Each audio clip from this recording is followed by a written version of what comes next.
Before we get started, I feel like I should warn you all that today's episode I will be recommending a book where in the second issue the main characters accidentally touch dicks. I don't show any images of it, and aside from this intro, I don't mention it throughout the review. However, it would be irresponsible of me if I didn't warn you that this was a book where the main characters accidentally touch dicks. If this offends you, I understand. It is your right to be offended. And if you feel uncomfortable watching the rest of this video, by all means, feel free to turn it off.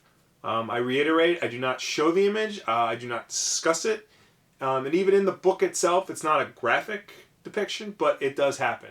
So, you've been warned. You still there? This is the scene. Brilliant.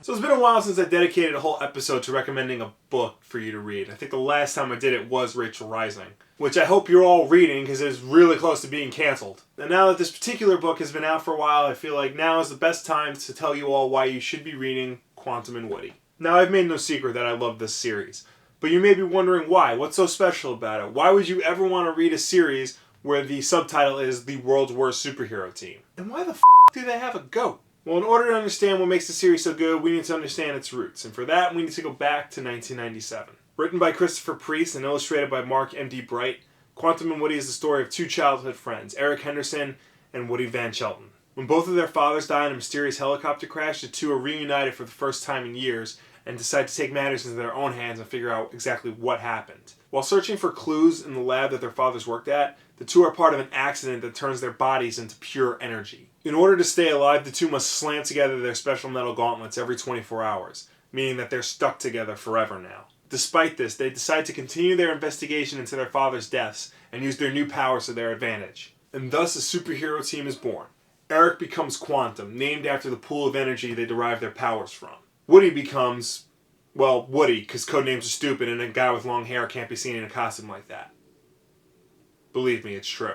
Now, this series ran from 1997 to 2000 and only put out about 22 issues. It had a small cult following, but unfortunately never became a major title for acclaimed comics at the time. Hell, I didn't even hear about this series until 2013 when Valiant Entertainment announced its reboot. And it's the reboot that's actually the subject of this episode. Written by James Amos and illustrated by Tom Fowler, Ming Doyle, and Soon Kano, this new Quantum and Woody pretty much keeps the same plot intact, but with a few noticeable differences. Biggest difference being that Woody is no longer just Eric's childhood friend, but is now his adopted brother. You see that? All you people who don't think Michael Jordan and Kate Mara can be Johnny and Sue Storm?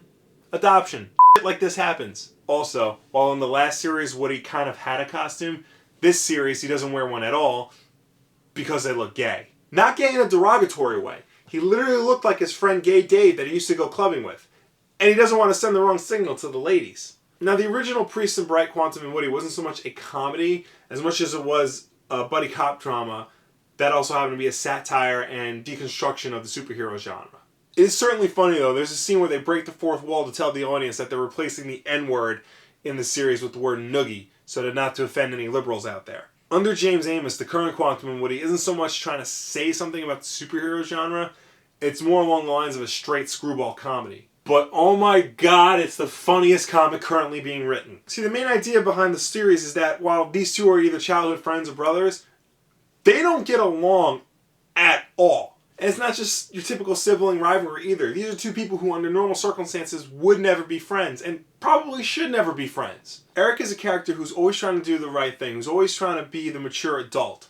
And he often fails and fails miserably at that, but at least he still tries. Woody, on the other hand, is a man-child who's more concerned with who he's going to sleep with next as opposed to ever thinking about others. You put them together and you have a superhero duo who's more of a danger to the people they're trying to save than the villains they actually fight. These two should definitely not be friends, let alone part of a superhero team. But because they have to climb their gauntlets every day, they need each other more than ever. And their constant bickering back and forth makes this book so entertaining. And this isn't like Superman and Batman where they bicker over crime-fighting methods.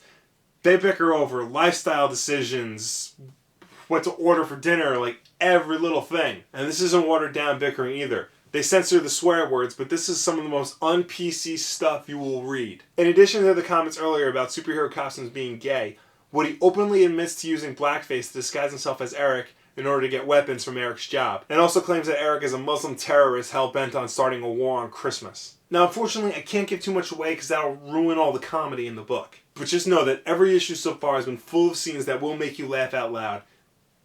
Even things that you don't think you should laugh out loud at, but you will. Now, the current series is only 9 issues so far. Their most recent was a 0 issue that tells the origin of their pet goat. Oh, that's right, I forgot to mention the goat. He's a homicidal maniac who shoots lasers out of his eyes. It's as awesome as it sounds. Now, the series so far has been collected into 2 trades. Trade 2 actually comes out later in this month.